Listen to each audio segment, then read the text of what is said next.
ఇక్కడ ఈ పూట కొన్ని విషయాలు మనం జ్ఞానం చేసుకుంటూ ఉండగా, నీవు దేవుని మందిరమునకు పోయినప్పుడు నీ ప్రవర్తన జాగ్రత్తగా చూసుకొనము.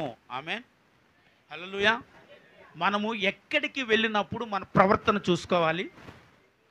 దేవుని మందిరమునకు పోయేటప్పుడు నీ ప్రవర్తన చూసుకోవాలంట. దేవుడి మందిరమునకు నువ్వు వెళ్ళేటప్పుడు నీ ప్రవర్తన ఎలా చూసుకోవాలన్న వాక్యం అంటుందంటే చాలా జాగ్రత్తగా చూసుకోవాలి. ఆమెను చెప్పండి. అంటే ఎందుకు ఈ విషయాన్ని మొట్టమొదటిగా మనం చదివించామంటే, దేవుడి మందిరానికి జాగ్రత్తగా వెళ్తే ఉన్న ఉపయోగాలు వింటాం అనమాట. అంటే అజాగ్రత్త ఉంది, జాగ్రత్త ఉంది. జాగ్రత్తగా వెళ్ళటం వల్ల వచ్చే ఉపయోగాలు ఈ పూట మనం తెలుసుకుందాం. అయితే ఇక్కడ దేవుని యొక్క వాక్యంలో రాయబడిన మాట ఏంటంటే, నువ్వు మందిరానికి వెళ్ళేటప్పుడు జాగ్రత్తగా చూసుకోవాలి. దేన్ని చూసుకోవాలి అండి? దేనిని? ప్రవర్తన అంటే ఏంటి? నడవడిక.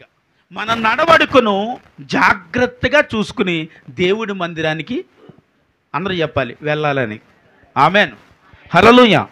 అంటే ఒకవేళ అలా వెళ్ళటం వల్ల మనకున్న ఉపయోగాలే మనం తెలుసుకుంటా ఉన్నాం. ఇప్పుడు దేవుడి మందిరానికి నువ్వు ఎలా వస్తున్నావు? చాలా జాగ్రత్తగా వస్తున్నావా అని దేవుడు అడుగుతున్నాడు. మరి దేవుడి మందిరానికి జాగ్రత్తగా వెళ్ళాలని ఇక్కడ లేఖనం చదివాం. కాబట్టి జాగ్రత్తగా వెళితే ఏం చేయాలి? వెళ్ళి దేవుడి సన్నిధికి మరి జాగ్రత్తగా వెళ్తున్నాగా. మరి వెళ్ళి దేవుడి సన్నిధిలో ఏం చేస్తే దేవుడు మనకి ఏమి ఇస్తాడు అనే విషయాన్ని మనం తెలుసుకుంటున్నాం. ఇంకొక మాట చూపిస్తాను. కీర్తన 48 తీయండి ఒకసారి. కీర్తన 48 9 చదవండి ఒకసారి. కీర్తన 48వ కీర్తన 9వ వచనం. దేవా, మేము నీ ఆలయమునందు నీ కృపను ధ్యానించితిమి. దేవా, నీ నామము ఎంత గొప్పదో, నీ కీర్తియు భూది గంతముల వరకు అంత గొప్పదయ్యా. ఆమేన్ చెప్పండి. హల్లెలూయా, హల్లెలూయా. ఇదిగో దేవా, మేము నీ ఆలయమునందు నీ కృపను ధ్యానించుచున్నామయ్యా. ఆమేన్ చెప్పండి. హల్లెలూయా. ఇప్పుడు దేవుని ఆలయానికి జాగ్రత్తగా వచ్చి ఇక్కడ ఏమి కోరుతున్నాడు దావీదు భక్తుడు అంటే, నీ కృపను నేను ధ్యానించుచున్నానయ్యా. ఆమేన్. అంటే నీ కృప మొట్టమొదటిగా నాకు కావాలి. ఆమేన్ చెప్పండి.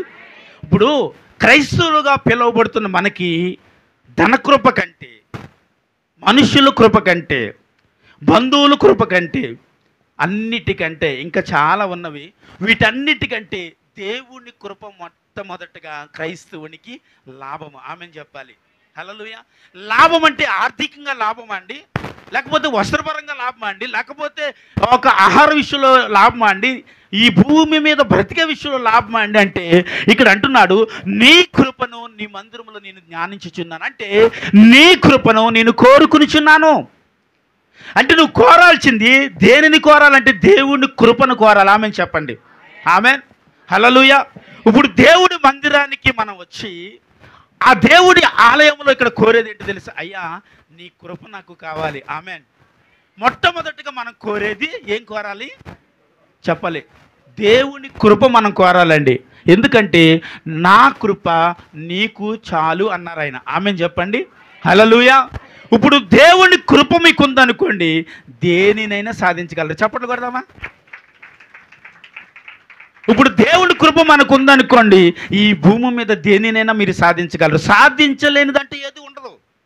ఎందుకంటే మీరు నమ్మిన దేవునికి అసాధ్యమైనది ఏది లేదు. మళ్ళీ చప్పట్లు కొట్టాలి. ఇప్పుడు చెప్పండి, మీరు నమ్మిన దేవునికి అసాధ్యమైనది ఏది? ఎందుకంటే ఆయనకి సమస్తమును, అందరూ చెప్పండి, సమస్తమును సాధ్యమే. అంటే దానికి అర్థం ఏంటంటే ఆయనకి ఏదైనా చేయగలడు. అదేంటండి ఏదైనా ఎలా చేయగలడంటే, ఈ భూమిని ఆకాశమును సృష్టించింది ఎవరు? ఏమండి? ఈ భూమి మీద ఉన్న ప్రాకు పురుగులు మనుషులను మనందరినీ సృష్టించింది ఎవరు? ఈరోజు మీరు తినే ఆహారమును, కట్టే వస్త్రమును, వీటన్నిటిని మనకి సృష్టించింది ఎవరు? దేవుడే కదా. అంటే వీటన్నిటినీ సృష్టించిన దేవుని కృప మనకు ఉండాలి. ఆమేన్ చెప్పండి. హల్లెలూయా. అందుకే దేవుని ఆలయంలోనికి వెళ్ళి, దేవా, నీ కృపను నేను ధ్యానించుచున్నాను. ఆమేన్, హల్లెలూయా. దేవుని మందిరానికి మనం పోయినప్పుడు ఆయన కృపను మొట్టమొదటిగా మనం ధ్యానించాలి. ఎందుకంటే మన దేవుడి సన్నిధికి వచ్చిన తర్వాత మోకరించిన వెంటనే ఏమంటాం చెప్పాలి? ఏమంటారు? నిజం చెప్పాలని అలా అంటారా? దేవా నీ కృప నాకు కావాలయ్యా, నీ కృప లేకపోతే నేను ఉండలేనయ్యా, నీ కృప లేకపోతే నేను బ్రతుకలేనయ్యా, నీ కృప లేనిదే నాకు జీవితం లేదయ్యా, నీ కృప లేకపోతే నాకు బ్రతుకులేదయ్యా, నీ కృప లేకపోతే ఈ భూమి మీద నేను బ్రతకలేనయ్యా అంటున్నామండి. దేవుని ఆలయానికి వచ్చి మొట్టమొదటిగా మనం మోకరించేది అసలు ఇది కాదు, ఇది కోరమండి. దేవుడి మందిరానికి వచ్చి ఈ భూమి మీద బ్రతకటానికి భౌతిక సంబంధమైన వాటిని మాత్రం కోరతాం. అవునా కదా చెప్పాలి? ఈ భూమి మీద మనం బ్రతకటానికి కావలసిన వాటిని మాత్రం కోరతాం, కానీ దేవుని కృప ఉంటే వీటన్నిటిని నా దేవుడు ఇస్తామని చెప్పాలి. ఇప్పుడు హల్లెలూయా.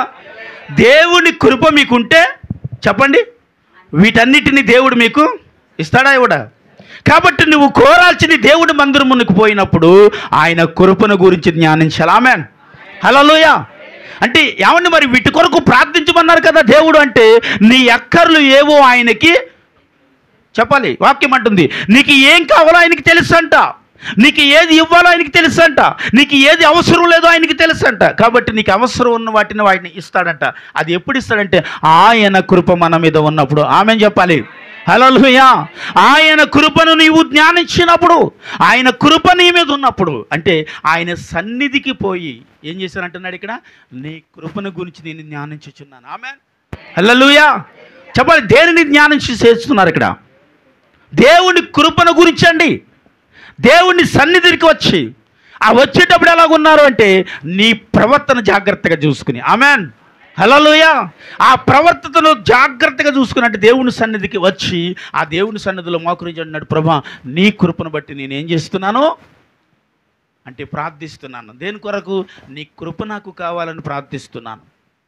నీ కృప లేకపోతే చెప్పాలి, ఇప్పుడు చెప్పాలి మీరు, నేను బ్రతకలేను. ఈ కృప లేకపోతే అసలు నాకు జీవితం లేదయ్యా. నీ కృప లేకపోతే ఈ భౌతిక సంబంధమైన ఈ లోకంలో నేను బ్రతకలేనయ్యా, ఈ భయంకరమైన దుష్ట లోకంలో నేను జీవించలేనయ్యా. ఎందుకంటే దేవుని కృపా సహాయము మనకు లేకపోతే ఈ లోకములో మనం ఏమీ సాధించలేమండి. ఎందుకంటే ఈ లోకము భయంకరము, ఈ లోకములో ఉన్న ఆశలు భయంకరము, ఈ లోకములో ఉన్న వ్యతిరేకతలు భయంకరము, ఈ లోకములో పని చేస్తున్నవే భయంకరము. కాబట్టి మనకి ఈ భయంకరమైన పరిస్థితుల నుంచి నువ్వు తప్పింపబడాలి అంటే దేవుని కృప నీకు కావాలి. ఆమేన్ చెప్పాలి. హల్లెలూయా. చెప్పండి. ఈ లోకము నుండి, ఈ లోక భౌతిక సంబంధమైన విషయాల నుండి, ఈ లోక భౌతిక సంబంధమైన పాపాల నుండి ఒక మనిషి విడిపింపబడాలన్నా తప్పింపబడాలన్నా ఏది కావాలి అంటే దేవుని కృప మనకు కావాలి. ఆమేన్, హల్లెలూయా. దేవుని కృప మనకు లేదనుకోండి, వేటి నుంచి నువ్వు తప్పించుకోలేవు. తప్పించుకోవటం సాధ్యము నీకు. ఎందుకంటే ఆయన వాక్కు అనగా ఆయన సన్నిధి అనగా ఆయన కృప ఉంటేనే వీటి నుంచి మనను కాపాడుకోగలం. చెప్పండి ఇప్పుడు. ఆమేన్, హల్లెలూయా. వాటి నుంచి నువ్వు ఎలా కాపాడుకోగలవంటే దేవుని కృప ఉంటేనే మనల్ని మనం కాపాడుకోగలము. దేవుని కృప లేకపోతే బయటికి వెళ్ళి కూడా మన ఇంటికి క్షేమంగా రాలేము, పడుకుని కూడా మేల్కొలేము, ఆహారం తిని కూడా ఏమవుతాం, తింటూనే చనిపోతాం, నీరు తాగుతూనే చనిపోతాం. ఎందుకో తెలుసా? ఆయన కృప మనకి లేకపోతే. ఆయన కృప నీకుంటే ఎలాంటి వాటి మీదైనా నీకు విజయం కలుగుతుంది. ఆమె చెప్పాలి. హల్లెలూయా. అయితే ఆయన కృప నీకు ఎప్పుడు ఇస్తాడంటే నువ్వు మందిరానికి జాగ్రత్తగా చెప్పాలండి, జాగ్రత్తగా వచ్చినప్పుడు చూచుకునేటప్పుడు. ఆమె చెప్పాలి. దేన్ని చూసుకునేటప్పుడు? మన ప్రవర్తన జాగ్రత్తగా చూసుకునేటప్పుడు ఆయన కృపను గురించి నేను ధ్యానించుచున్నానంటే ఆయన కృపను ధారాళముగా దయచేయగలిగిన దేవుడు. ఆమేన్, హల్లెలూయా. అంటే మొట్టమొదటిగా దేవుడి మందిరానికి మనం వెళ్ళేటప్పుడు జాగ్రత్త చూసుకోవాలి. రెండోది దేవుని ఆలయములో ప్రభు ఏం కావాలి? నీ కృప నాకు కావాలి. ఆయన కృప ఉంటే ఈ లోక సంబంధమైన వాటన్నిటి మీద నీకు విజయం కలుగుతుంది. ఒక్కసారి చప్పట్లు కొట్టాలి. ఈ లోక సంబంధమైన ప్రతి దాని మీద నీకు ఏం కలుగుతుందండి? మీకు విజయం కలుగుతుంది. దేన్ని బట్టి? ఆయన కృపను బట్టి. ఆమె చెప్పాలి.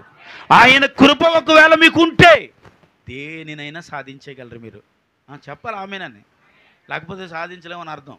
సాధించాలంటే ఏం చెప్పాలి? ఆమెనంటే అర్థం ఏంటి? అవును ప్రభువా అని. ఆమెన్ అంటే అవును ప్రభువా నేను సాధించాలి, సాధించగలను. ఎప్పుడు చెప్పాలి? నీ కృప నాకు ఉన్నప్పుడు. ఆమేన్. హల్లెలూయా. నీ కృప ఎప్పుడు నాకు తోడుగా ఉంటే ఈ లోకములో దేనినైనా సాధించేస్తానంతే. ఆమేన్. హల్లెలూయా. కాబట్టి దేవుడి మందిరానికి జాగ్రత్తగా వెళ్ళాలి. రెండోది, ఆయన కృపను గురించి ఏం చేయాలి? ధ్యానం చేయాలి. అంటే మనము మోకరించిన తర్వాత మాట్లాడే అంశం ఏంటో తెలుసా? ఏం కావాలని ప్రార్థించాలి? ఇది తప్ప అన్ని కోరుతాం. ఆయన కృప లేకపోతే నువ్వు కోరింది ఏది పొందలేవు.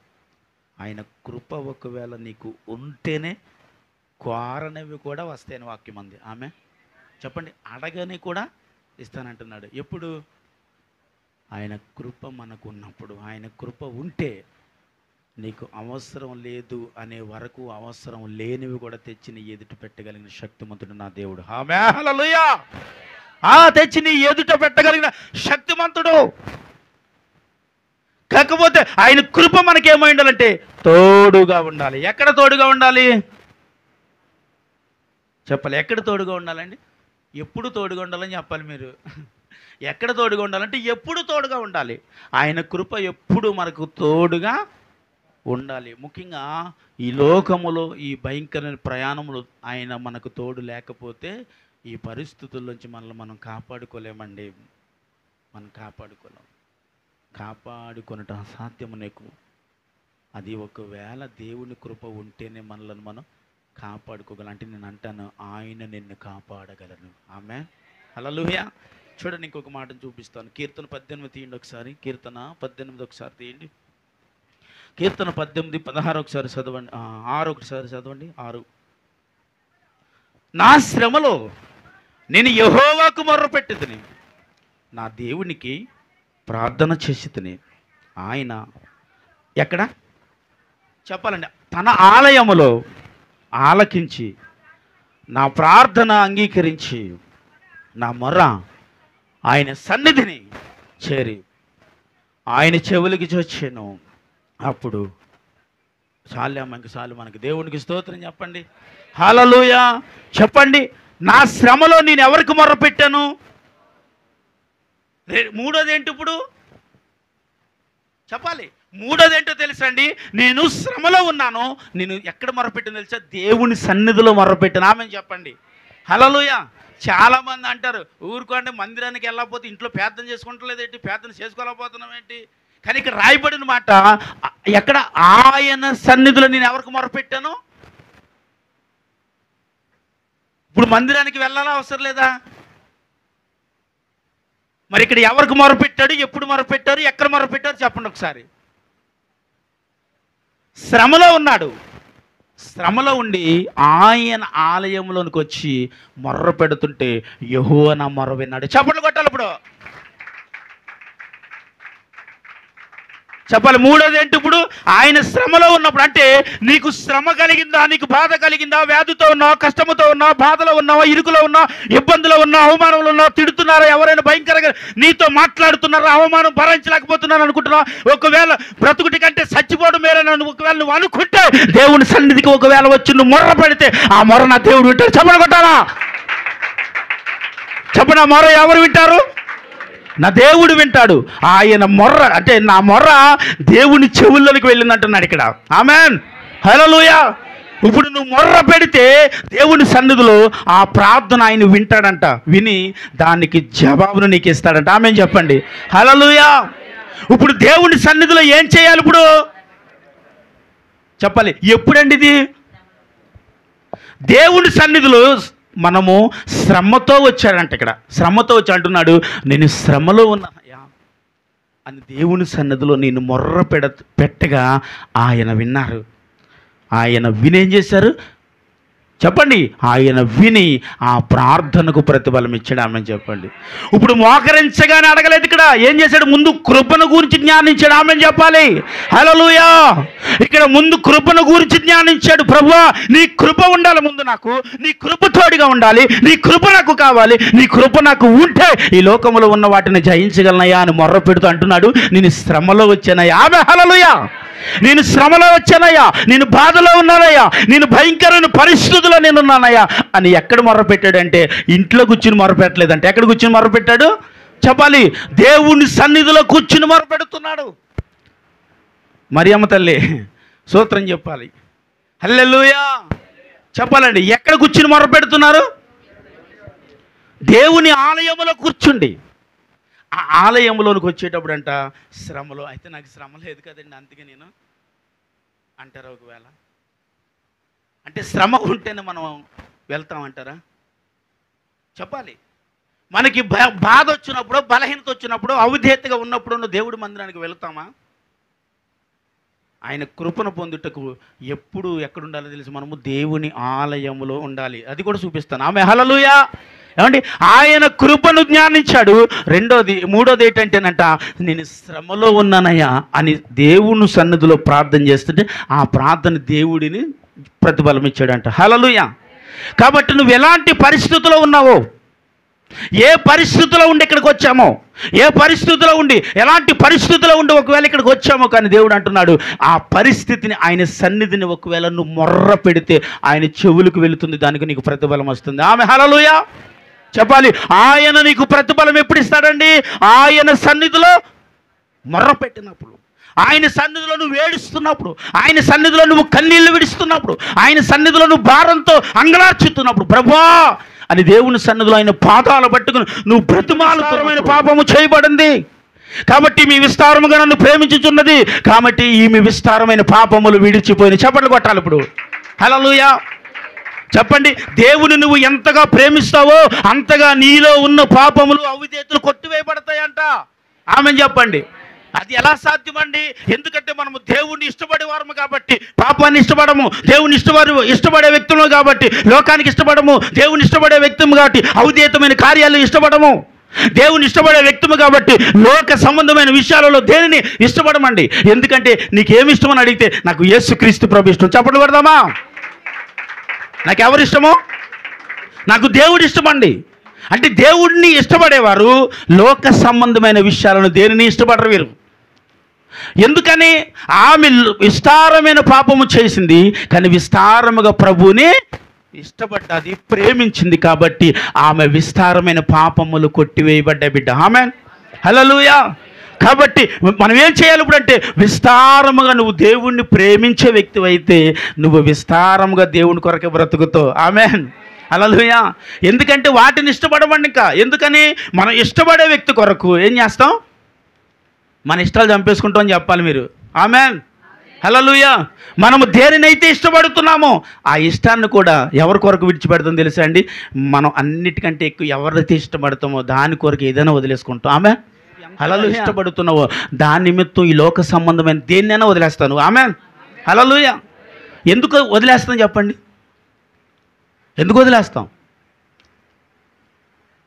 ఏమి అందరూ అలా ఉండిపోయారు? ఎందుకు వదిలేస్తాం మనం ఈ లోక సంబంధమైన వాటిని? ఎందుకు వదిలేస్తాం? ఎందుకు వదిలేస్తాం అంటే, మనము ఎక్కువగా ఇష్టపడే ఒక వ్యక్తి ఉన్నారు. ఆ వ్యక్తి ఎవరండి? ఆమేన్. మనం ఎక్కువగా ఇష్టపడే ఒక వ్యక్తి ఉన్నారు. ఆ వ్యక్తికి ఏమి ఇష్టం లేదు.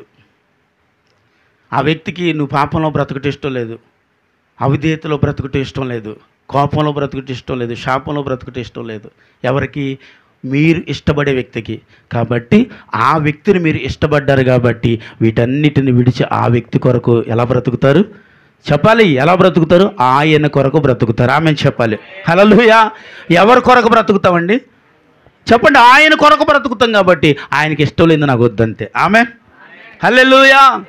ఇప్పుడు ఇక్కడ ఏం చేస్తున్నాడంటే, ఇదిగో ప్రభువా నేను శ్రమలో నీ మందిరంలోనికి వచ్చాను, శ్రమలో నుండి నీకు మొర్ర పెడుతున్నాను అంటే, శ్రమలో ఉండి మొర్ర పెడితే జవాబు ఎక్కడి నుంచి వచ్చింది? ఇప్పుడు చెప్పాలండి. ఆయన దగ్గర నుంచి వచ్చింది, కానీ ఆయన శ్రమలో ఎక్కడికి వచ్చి మొర్ర పెట్టాడు? ఆమేన్ హల్లెలూయా. నువ్వు శ్రమలో ఉన్నప్పుడు ఎక్కడికి వెళ్ళి మొర్ర పెట్టాలంటే దేవుని ఆలయములోనికి వెళ్ళి మొర్ర పెట్టాలంట. అప్పుడు ఆయన ఆ ప్రార్థన విని దానికి జవాబు ఆ శ్రమలో నుంచి వారిని తప్పించాడంతే. ఆమేన్ హల్లెలూయా. ఆ శ్రమలో నుండి వారిని విడిపించాడు. ఎక్కడ ప్రార్థిస్తే, ప్రభువా నీ ఆలయంలో నేను మొర్ర పెట్టాను, నీ సన్నిధిలో నేను మొర్ర పెట్టాను. అందుకే దేవుని సన్నిధిలో మనం ఏం చేయాలి? మొర్ర పెట్టాలి. దేవుని సన్నిధిలో ఉండాలి. దేవుని సన్నిధిలో ఉండి దేవుని సన్నిధిలో నువ్వు ఎలాంటి పరిస్థితులు గుంటూ నువ్వు ప్రయాణం చేస్తున్నా ఆ పరిస్థితిని దేవుని చేతులుగా అప్పగించి ప్రార్థించాలి. ఆమేన్ హల్లెలూయా. ఆ పరిస్థితిని దేవుడి చేతులకు అప్పగించి నువ్వు ప్రార్థన చేస్తే ఆ ప్రార్థన ఆయన విన్నారు, విని దానికి నీకు ప్రతిఫలం ఇచ్చారు. ఆమేన్. హల్లెలూయా. ఒకవేళ ఇవ్వలేదు అనుకుంటే ఆమేనని చెప్పొద్దు, ఇచ్చారనుకుంటే ఆమేనని చెప్పండి. ఆమేన్, ఆమేన్, హల్లెలూయా. అందరికీ ఇచ్చాడమ్మా, ప్రతిఫలం ఇచ్చారు. మనకి ఇవ్వకపోతే ఇక్కడ ఉండం కదా అసలు. ఎందుకంటే చేసిన ప్రతి ప్రార్థనకు జవాబు ఎక్కడి నుంచి వస్తుంది? ఆయన సన్నిధి నుండి నాకు వస్తుంది అని చెప్పాలి మీరు. ఆయన సన్నిధి నుండి నాకు వస్తుంది, ఆయన నాకు జవాబు ఇస్తున్నాడు, ఆయన నాకు ప్రతిఫలం ఇస్తున్నాడు, ఆయన నాకు కార్యము చేస్తున్నాడు. కాబట్టి ఆయన నేను ఇష్టపడుతున్నాను. ఆమె హల్లెలూయా. ఆయన కార్యము చేయవాడు కాబట్టి ఆయనను మనము ఇష్టపడే వ్యక్తులుగా బ్రతుకుతా ఉన్నాం. ఆమె హల్లెలూయా. అంటే దేవుడి సన్నిధిలో ఇప్పుడు దేని కొరకు మొరపెట్టాడు? ఇక్కడ శ్రమలో ఉండి మొరపెట్టాడు. ఆయన ఆ మొరకు ప్రతిఫలం ఇచ్చాడండి. కీర్తన 84 తీద్దాం. కీర్తన 84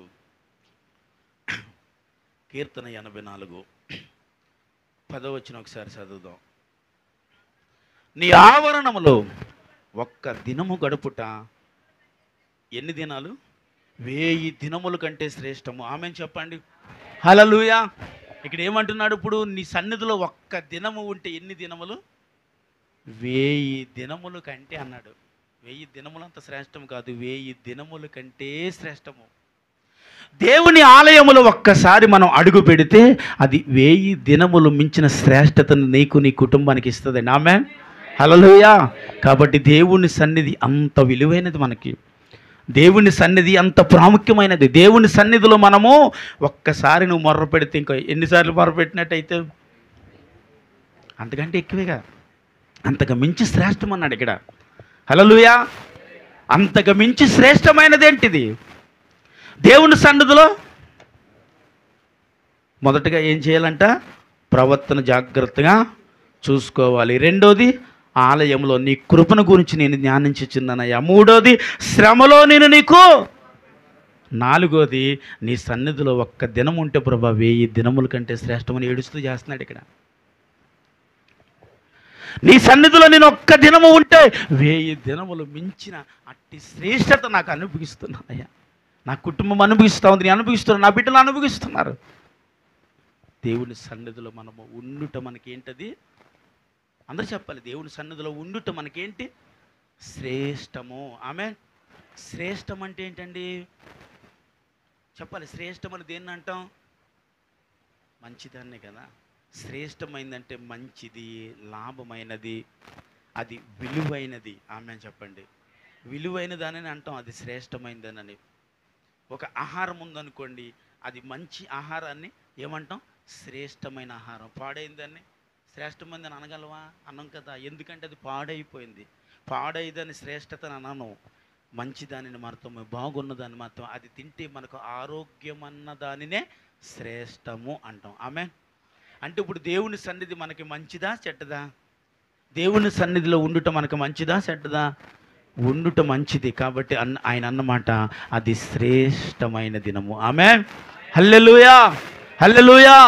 అంటే దేవుడు సన్నిధిలో మనము గడుపుట మనకేంటి? ఇప్పుడు అది శ్రేష్టమైనది. కాబట్టి ఆయన ఆలయములు మనము చెప్పాలి, మొర్ర పెట్టాలి, కృపను గురించి ధ్యానించాలి. దేవుని సన్నిధిలో మనము జాగ్రత్తగా చూసుకుని పోవాలి. దేన్ని చూసుకుని? చెప్పాలండి, చూసుకుని పోవాలి. అంటే మన ఆలోచనలన్నీ చూసుకొని దేవుడి మందిరానికి మనము అందరూ చెప్పాలి పోవాలి. ఎక్కడికి పోవాలి?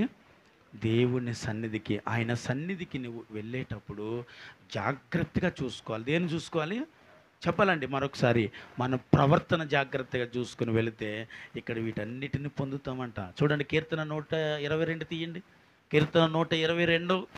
ఈరోజు రెఫరెన్స్లు ఫుల్గా ఇస్తాను మీకు. అది శ్రేష్టమైనది కాబట్టి, అది బహు మంచిది కాబట్టి, బహు దినము కాబట్టి, దానివల్ల ఉపయోగములు ఉన్నవి కాబట్టి, ఆయన నోట నుండి చెబితే అది నిజము అబద్ధమని అనుకుంటారు కాబట్టి వాక్యము ద్వారా మీకు చూపించాను. మొదటి వచనం చదవండి. యెహోవా మందిరమునకు వెళుదుమని జనులు నాతో అనినప్పుడు నేను సంతోషించిదిని. ఆమె చెప్పాలి. హల్లెలూయా. చెప్పండి, ఇదేంటి? ఇప్పుడు మన ప్రవర్తనలో ఒక భాగం ఇది. మన ప్రవర్తనలో ఒక భాగాన్ని ఇక్కడ పెట్టి ఏమంటుందంటే, యెహోవా మందిరమునకు వెళ్ళుదుమని జనులు నాతో అనినప్పుడు నేను సంతోషించితిని. ఆమెన్. ఇప్పుడు దేవుని ఆలయానికి వెళదాం రండి అని అంటే ఏమంటున్నాడు ఇక్కడ? చెప్పాలి, ఏమంటున్నాడు? అది నాకు సంతోషము. ఇప్పుడు ఒకవేళ ఎవరైనా వచ్చి నాతో అంటే మందిరానికి వెళ్దాం వస్తాం అంటే నేను రాలేనండి, నాకు బాగాలేదండి, నాకు నీరసంగా ఉందండి అంటుంటాం కదా. అంటామా ఎప్పుడన్నా? అంటే ఇప్పుడు మనలో ఏమీ లేదు, ఇక్కడ సంతోషం లేదు. మరి ఇక్కడ ఈయన అంటున్న మాట ఏంటి? ఈ ప్రజలు నాతో అన్నారు ఏమని? దేవుడి మందిరానికి వెళ్దాం రండి అంటే ఆ మాటను బట్టి ఆయన సంతోషించుచున్నాడు అంటే ఆమె చెప్పాలి. మనం ప్రతి ఒక్కరూ ఈ రీతిగా సంతోషించే వారమైతే వెలుపుటి వారిని నువ్వు రక్షించుకుని చెప్పండి మందలో కలుపుకుంటాం. స్తోత్రం చెప్పాలి. హల్లెలూయా చెప్పండి. ఏం చేస్తాం? ఎలుపుట్టి వారిని ఈ పాటికి నువ్వు చాలా మందిని రక్షించద్దు. ఎందుకంటే దేవుడి మందిరానికి వెళదామండి అని అడిగినప్పుడు వెళదామని ఏం చేస్తున్నాడంటే సంతోషిస్తున్నాడు దేవుడి మందిరానికి వెళ్ళటానికి. ఈరోజు దేవుడి మందిరానికి వెళ్ళటానికి మనకి చాలా బాధ అండి, భారం అండి, దుఃఖం అండి, వెళ్ళలేకపోతున్నామండి దేవుడి మందిరానికి. కానీ ఇక్కడ దేవుడి మందిరానికి వెళ్దామండి అంటే ఆయన అంటున్నాడు నేను ఆ మాటను విని నేను సంతోషించుచున్నాను. ఆమె హల్లెలూయా. ఎవరన్నారంటే ఈ జనులు నాతో అనినప్పుడు, ఈ జనులు నాతో అయ్యా దేవుడి మందిరానికి వెళ్దామా అన్నప్పుడు నేను ఆ మాటను విని నేను సంతోషించి ఏం చేశాను? వారందరినీ మోసుకుని పోయాను. ఆమె చెప్పాలి. హల్లెలూయా. మోసుకుని పోయాను. దేవుని సన్నిధిలో నేను ఏం చేస్తున్నాను అప్పుడు చెప్పండి? ఆనందించుచున్నానని చెప్పండి. ఆమేన్. హల్లెలూయా. ఇప్పుడు దేవుని సన్నిధిలో ఏం చేస్తున్నాడు? ఇప్పుడు ఆనందిస్తున్నాడు. ఎందుకని? ఈ ప్రజలందరినీ దేవుడి మందిరానికి వచ్చినందుకు ఆ మాటను విని ఆనందపడుతున్నాడంట. దేవుని సన్నిధికి మనము పోయినప్పుడు ఆ జనులను చూసి ఏం చేయాలంట? ఆనందించాలి. దేవుని సంఘములో ఆత్మలు చూసి ఆనందించాలి. దేవుని సన్నిధిలోకి ఆత్మలు వస్తున్నప్పుడు చూసి నువ్వు ఆనందించాలి. దేవుడి సన్నిధికి ఎవరైనా వస్తానంటే ఆనందంతో తీసుకుని రావాలి. ఆమేన్. హల్లెలూయా. ఇదే మన ప్రవర్తన అండి. దేవుని సన్నిధికి ఎవరైనా బయలుదేరితే సిద్ధపాటవుతే ముందు వాళ్ళకంటే ముందు నువ్వు సిద్ధపాటైపోయి వాళ్ళని మోసుకుని రావాలి. ఆమేన్. హల్లెలూయా. దానికి అర్థము ఏంటిది? ఈ జనులు నాతో అన్నప్పుడు నేను సంతోషించుచున్నాను. ఆమేన్. హల్లెలూయా. నేను సంతోషించుచున్నాను. ఈ జనులు నాతో అన్నారు అయ్యా యెహోవా మందిరానికి వెళదామా వస్తావని అడుగుతుంటే అబ్బా అని ఆనందముతో ఏం చేస్తున్నాడండి? సంతోషిస్తున్నాడు. అంటే దేవుడి మందిరానికి ఇప్పుడు ఎలా వెళ్ళాలి చెప్పండి? సంతోషముగా వెళ్ళాలని చెప్పాలి. మీరు అందరూ చెప్పాలి. దేవుడి మందిరానికి ఎలా వెళ్ళాలి? సంతోషముతో వెళ్ళాలి. సంతోషముగా వెళ్ళాలి. అంటే బాధ ఉంటే సంతోషంగా వెళ్ళలేమండి, వ్యాధితో ఉంటే సంతోషంగా వెళ్ళలేమండి, కష్టంలో ఉన్నప్పుడు దేవుడి మందిరానికి సంతోషంగా వెళ్ళలేమండి, ఏదైనా బాధ పట్టి నేను పీడిస్తున్నప్పుడు సంతోషంగా వెళ్ళలేమండి. ఏదో ఈ బాధ చెప్పి ఆ సంతోషకరమైన దినమును నువ్వు కోల్పోతూ ఉంటావు. కానీ వీటన్నిటిని బట్టి దేవుని సన్నిధికి వచ్చి అంటే ఏం చేయాలా?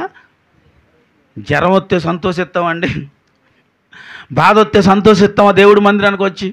కానీ ఇక్కడ అంటున్నమాట అలాంటి పరిస్థితుల్లో నీవు ఉన్నప్పుడు దేవుడి మందిరానికి వచ్చి ఏం చేయాలా చెప్పండి? దేవుడి మందిరానికి వచ్చి మనము సంతోషించాలంట. ఆమేన్. ఆ సంతోషమును ఏం చేస్తాడు తెలుసా?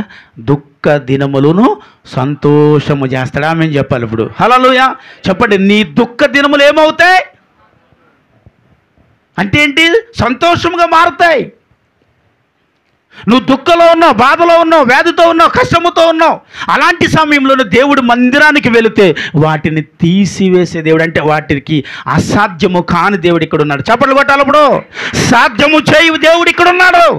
దేవుడి సన్నిధిలో ఎలాంటి పరిస్థితులు ఉన్నా వాటి నుంచి విడిపించగలిగిన శక్తిమంతుడు ఇక్కడ ఉన్నాడండి. ఆమేన్ చెప్పి చప్పట్లు కొట్టాలా? అలాంటి పరిస్థితుల్లో ఒకవేళ నీవు ఉంటే సంతోషంతో వచ్చి దేవుడి మందిలో కూర్చో, ఆనందంగా దేవుడి సన్నిధిలో ఆనందించు, దేవుడి వాక్కుతో ఆనందించు, ఆరాధనలో ఆనందించు, ప్రార్థనలో ఆరాధించు, ఆనందించు. ఒకవేళ అలా ఆనందించేటప్పుడు ఆ ఆనందములు వాటిని తీసివేసే దేవుడు. ఆమేన్ చెప్పాలి. దేన్ని తీసేస్తాడు? ఆనందం తీసేస్తాడు, బాధలు తీసేస్తాడు. ఇప్పుడు చెప్పాలి. బాధలు తీసేడు దేవుడు. చెప్పాడు. ఏం తీసేస్తాడు? ఆనందం తీసేస్తాడు. దేని తీసేస్తాడు? బాధలను తీసి ఆనందమును పెడతాడు. ఆమె చెప్పాలి. హల్లెలూయా. ఎందుకో తెలుసా? మనము నడవలేని స్థితిలో మందిరానికి వస్తే నడిపించి తీసుకెళ్తాడు. స్తోత్రం చెప్పాలి. ఇప్పుడు హల్లెలూయా. బాధలో మనం వచ్చాం, ఆ బాధని తీసి సంతోషంగా తీసుకెళ్తాడు. ఆమె చెప్పాలి. హల్లెలూయా. ఇప్పుడు ఏదైనా సరే ఒకవేళ మనకు బాధ అనిపించింది, ఈరోజు చాలా మనసంతా బాధగా ఉంది, ఏం తెలియని ఆలోచన పరిస్థితిలో ఉన్నాం, అలా వచ్చి కూర్చొని టీవీ పెడతాం. కాసేపు ఆ టీవీ చూస్తున్నప్పుడు ఏమవుద్దండి? చెప్పాలి. కాసేపు చాలా ఆనందం వచ్చి అది చూసుకుంటాం, నవ్వేస్తాం, మనకు ఉన్న బాధ అన్నీ మర్చిపోతాం కాసేపు. ఆ తర్వాత అది టీవీ కట్టగానే ఏమవుద్ది, మళ్ళీ గుర్తొస్తుంది, ఆ బాధ గుర్తొస్తుంది, ఆ సమస్య గుర్తొస్తుంది, మళ్ళీ బాధపడక తప్పదు. ఒకవేళ అదే బాధతో ఉన్నప్పుడు నువ్వు దేవుడి మందిరానికి వస్తే ఆ బాధను తీయగలిగిన దేవుడు ఎక్కడున్నాడు? చప్పట్లు కొట్టండి, హల్లెలూయా. ఆ బాధను తీయు దేవుడు ఎక్కడున్నాడు? తీసి నీకు సంతోషమును కొన్ని రోజులు ఇవ్వడం. ఎప్పుడు ఎత్తాడు? ఆమెను చెప్పండి. నిజం, మళ్ళీ కొంత సమయం కాదు, ఇది శాశ్వత కాలం. ఆమెను చెప్పండి, హల్లెలూయా. నువ్వు ఉన్నంత వరకు, నువ్వు బ్రతికినంత వరకు, దేవుడి సన్నిధిలో నమ్మకంగా వెతుకుతున్నంత వరకు ఆ సమస్యను నీ గేటు దాటి లోపలికి రాకుండా ఆయన దూతలను కూడా కాపుదల పెట్టగలిగిన శక్తిమంతుడు. చప్పట్లు కొట్ట.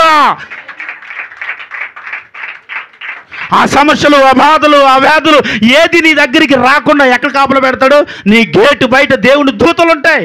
ఆమెను చెప్పాలి, హల్లెలూయా.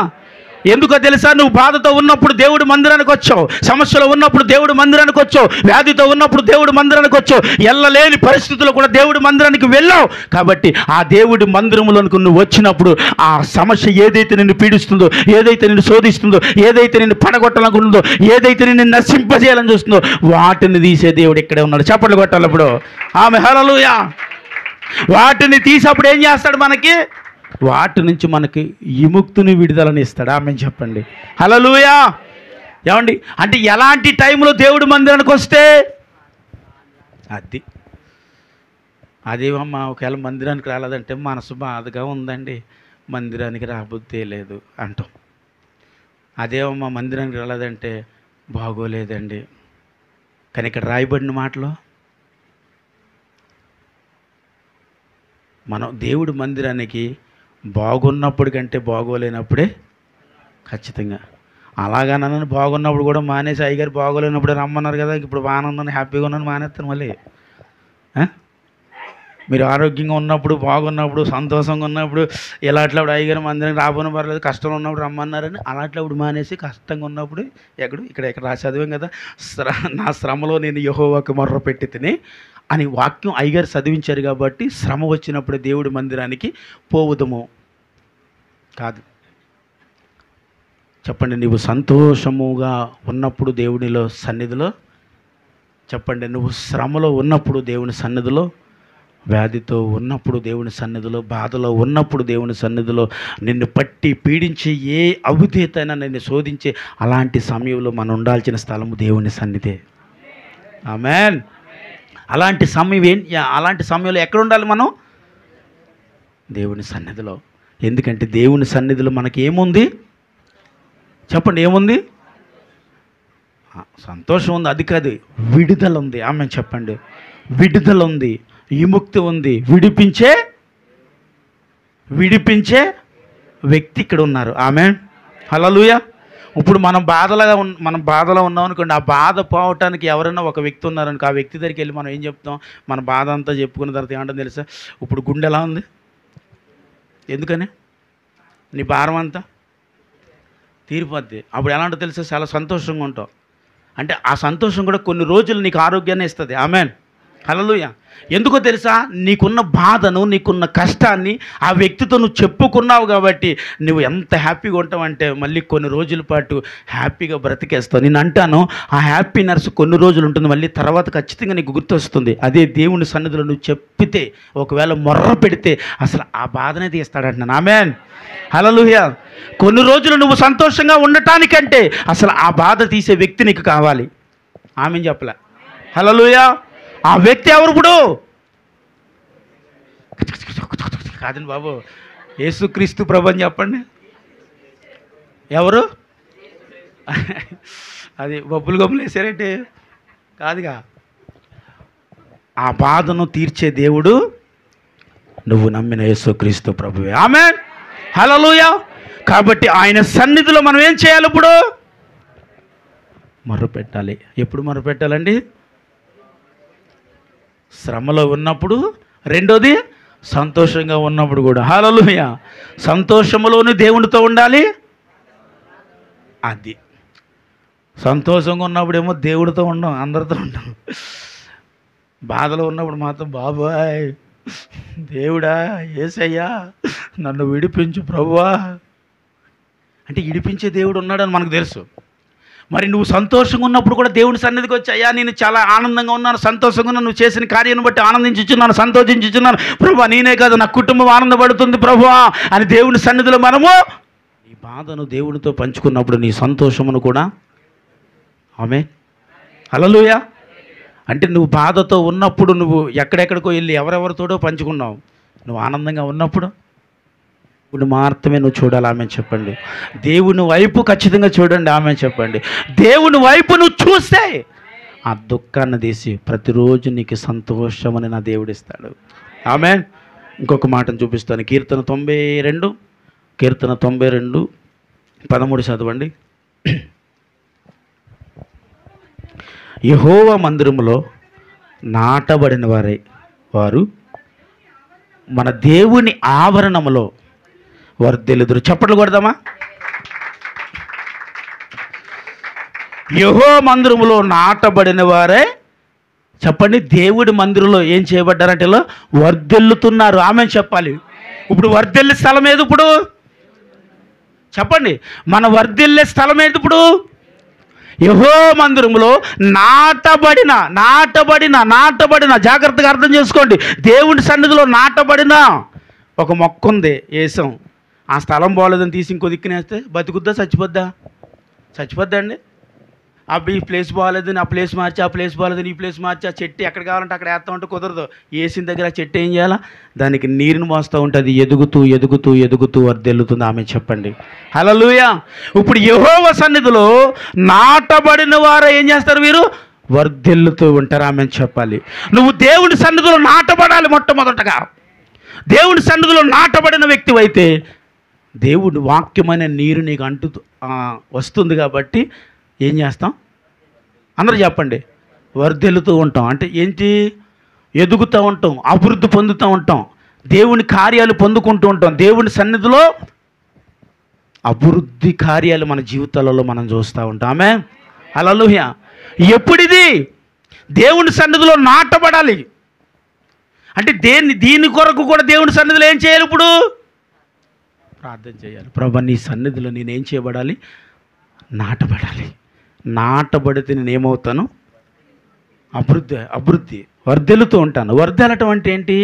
అభివృద్ధి అండి. దేవుని సన్నిధిలో నువ్వు నాటబడిన వ్యక్తి అయితే అంచులంచులుగా దేవుడు మిమ్మల్ని అభివృద్ధి పరుచుతూ ఉంటాడంట. ఆమె చెప్పండి. అంటే ఎక్కడ నాటబడితే? ఇప్పుడు వరకు లోకంలో నాటబడ్డామండి. అంటే లోక సంబంధమైన విషయాల్లో నాటబడ్డాం. అక్కడి నుంచి తీసాడు దేవుడు. తీసి ఎక్కడేసాడు? ఇప్పుడు చెప్పండి. దేవుడి మందిరంలో నాటాడు నిన్ను. నాటి ఇప్పుడు వాక్యం అనే నీళ్లు వేస్తున్నాడు. ఆ వాక్యం అనే నీళ్లు వేసే కొలది ఆ నాటబడిన చెట్టు ఏమవుద్ది? చెప్పాలి మరి. ఎదుగుతుందా ఎదగదా? చెప్పండి. మొక్కకి నీళ్ళు వేస్తేనే మొక్క. నీళ్ళు లేకుండా ఎదిగే మొక్క ఏంటి అండి? అయిగోండి బాబు, బయట ఉంది చెత్త చేదరం అదే. ఇక్కడ నిమ్మ మొక్క వేసి 3 సంవత్సరాల నుంచి నీళ్ళు వేస్తే బతకలే, చచ్చిపోయింది. 3 సంవత్సరాలు దానికి ఎంత సాగిరి చేశాను అనుకుంటున్నాను నేను. ఆ చెట్టు ఎవరు వేసారమ్మా? సారమ్మ గారు వేసారు బాబు. నిమ్మకాయ చెట్టు తెచ్చి దాన్ని చాలా ప్రయత్నం చేశాను బతికిద్దామని, బతకలేదు. చుట్టుపక్కల గడ్డి చూసారా? చంపేద్దామని ఎంత ప్రయత్నం చేస్తానో సత్తలేదు. ఎప్పటికప్పుడు కాళ్ళతో దొక్కేస్తున్నాను, పీకేస్తున్నాను, చెక్కేస్తున్నాను. ఎలా చేసినా సరే మళ్ళీ ఏమవుతుంది? దాన్ని ఎదగటానికి ఏం అవసరం లేదు? నీరు అవసరం లేదు దానికి. ఎవరు కాపుదల దానికి అక్కర్లేదు. అది ఎదుగుతూనే. ఎందుకంటే అది ఎవరికి ఉపయోగం లేనిదండి. నువ్వు అందరికీ ఉపయోగకరమైన వ్యక్తివి. ఆమె చెప్పాలి హల్లెలూయా. నువ్వు అందరికీ ఉపయోగకరమైన వ్యక్తిగా ఉండాలి. కాబట్టి నువ్వు దేవుని సన్నిధిలో నాటబడితే వాక్యం అనే నీరుతో నువ్వు అంటుగట్టబడితే నీ దేవుని సన్నిధిలో అభివృద్ధి అవుతాయి. ఈ లోక సంబంధమైన ప్రతి విషయంలో జయించి ముందుకు వెళితే నిన్ను చూసి అనేకులు నీ వృక్షమును చూసి ఆశ్చర్యపడతారు. ఆమె చెప్పాలి హల్లెలూయా. అర్రే ఏంటి బాబు, మొన్నే నాటి నుంచి చెట్టి సడన్గా ఏమైంది? ఎదిగిపోయింది. అంతంత కాయలు వచ్చేసినాయి అంట. ఇప్పుడు ఆ కాయను చూసి బయట వాడు ఏం చేస్తాడు? ఇప్పుడు రాళ్ళు వేస్తారు. ఆ రాళ్ళు వేసేటప్పుడు కూడా మనం చాలా జాగ్రత్తగా చెప్పాలి. రాయి ఇసిరేస్తున్నాడు కదా అని ఒకసారి తోటమాలు కోసి పాడేస్తాడు, పీకి పాడేస్తాడు కాదు. తోటమాలు ఏం చేస్తాడు, ఎవరో రాయేస్తున్నారా అంటాడమ్మా అండ. లేకపోతే కొట్టుకోవద్దు 4 కాయలు తింటారు అంటాడు. ఎందుకంటే మొక్క వాడేశాడు, నీళ్లు పోసాడు, పెంచాడు, పెద్ద చేశాడు. కాబట్టి ఇప్పుడు ఆ చెట్టు వృక్షము అంటే కాయలతో కళ్ళ ఆడిపోతుంటా యజమాని చూసి ఆనందపడిపోతున్నాడు. యేసుక్రీస్తు ప్రభువే, ఆమె చెప్పండి. హల్లెలూయా. నువ్వు ఈ లోక సంబంధమైన విషయాలన్నీ విడిచిపెట్టి ప్రభు కొరకు బ్రతుకుతూ ఆనందంగా ఎదుగుతూ అభివృద్ధి పొందుతూ నీ ఇంటిలో కానీ బయటికి వెళ్ళినప్పుడు కానీ నీవు ఘనమైన పేరు, ఘనమైన స్థితి, ఘనమైన ఆరోగ్యము ఇవన్నీ చూసి నిన్ను పెంచిన యజమాని అనగా యేసుక్రీస్తు ప్రభు నిన్ను చూసి ఆనందించే సమయంలో ఈ లోక సంబంధమైన విషయాల్లో కొన్ని రాయలు నీ మీద వేస్తూ ఉంటారు. వేసేటప్పుడు ఏమవుద్ది చెప్పండి? ఆ రాయిలు తగులుతూ ఆ ఫలములు రాలిపోతే ఒక్కటి ఫలములన్నీ రాలిపోయినాయి అనుకోండి, చెట్టు ఏమవుద్ది? బోడిదైపోద్దండి. తర్వాత మళ్ళీ ఏం చేయాలి? మళ్ళీ సంవత్సరం ఆగితే ఏమొస్తాయి? మళ్ళీ సంవత్సరం ఆగాలి. కానీ ఈ యజమాని ఏం చేస్తాడు? ఎప్పుడు ఆ ఫలముతో ఫలించేటట్టే కాపాడుకుంటాడు. ఆమె చెప్పండి. హల్లెలూయా. నా యేసుక్రీస్తు ప్రభు అనే యజమాని మిమ్మల్ని ఎప్పుడు ఏం చేస్తాడో తెలుసా అండి? ఫలాలు ఫలిస్తూ అలా కనిపిస్తూ ఉండాలి ప్రభుకి. ఆమె చెప్పండి. ఎవడు రాయేసినా ఊడుకోడు, అవునా కదండి? ఎవడన్నా రాయేస్తుంటే ఊరుకోడు. వాడిని ఏం చేస్తాడు? నా దేవుడు గద్దిస్తాడు. ఎవడు వాడు? ఎవడ కాయ వేస్తూ ఆ కాయ మీదకు రాయలు వేస్తున్నాడు. ఆ చెట్టు ఎక్కడుంటే యజమానుడు గద్దిస్తాడు చెప్పండి? ఇక్కడని చెప్పాలి మీరు. ఇక్కడ ఉన్నప్పుడు ఇదే చెట్టు రోడ్డు దూరం ఉందనుకోండి, ఎవడ కాయ వేసినా దాన్ని అడిగేవాడు చూసిన ప్రతి ఒక్కడు రాయేస్తాడు. ఎందుకని? దాని నిండా కాయ ఉందండి, తినడానికి అందరికీ అధికారం ఉంది. కానీ ఇక్కడ ఎవరికి అధికారం లేదు, దానికి ఒక యజమానుడు. ఆ యజమానుడు నా యేసుక్రీస్తు ప్రభు. చెప్పండి కొడదామా? ఇక్కడ ఎవరున్నారంటే నా యజమాని ఉన్నాడు, ఆ చెట్టు వేసిన వాడు ఉన్నాడు, దాన్ని నీరు అంటుకట్టిన వాడు ఉన్నాడు, అది ఫలిస్తుంటే ఆనందించిన ఒక వ్యక్తి ఇక్కడ ఉన్నాడు. ఆ వేరే వ్యక్తులు ఈ లోక సంబంధమైన విషయాలలో, ఈ లోక భౌతిక సంబంధమైన విషయాలనే రాయిలు నీ మీద వేస్తున్నప్పుడు యేసుక్రీస్తు ప్రభు చూస్తూ ఊరుకోరు. ఏం చేస్తారు? వాళ్ళని గద్దిస్తాడండి. గద్దించిన దేవుడు. ఆమేన్. హల్లెలూయా. కాబట్టే దేవుని సన్నిధిలో నువ్వు నాటబడితే ఎప్పుడు వృక్షముల వలె ఫలిస్తూనే ఉంటావు. చప్పట్లు కొట్టి ఇంకా కొట్టాలండి, చప్పట్లు దగ్గరగా. దేవుని సన్నిధిలో నాటబడి ఉంటే ఏం చేయబడతావు? ఇంకా ఫలిస్తూనే ఉంటాం. ఎప్పుడు కళ్ళ ఆడుతూ కాయలతో ఆ చెట్టు అలా చూస్తూ ఉన్నాం అనుకోండి, ప్రతి ఒక్కడు చూస్తాడు, అబ్బా ఎంత బాగుందో అంటాడు. కానీ ఆడికి రాయెత్తే ఊరుకున్నవారు లేరు ఇక్కడ. అంటే నిన్ను చూసి అనేకులు ఏం చేస్తారు? ఇప్పుడు చెప్పాలండి, రాలేయడం అంటే కుళ్ళుకుంటారు.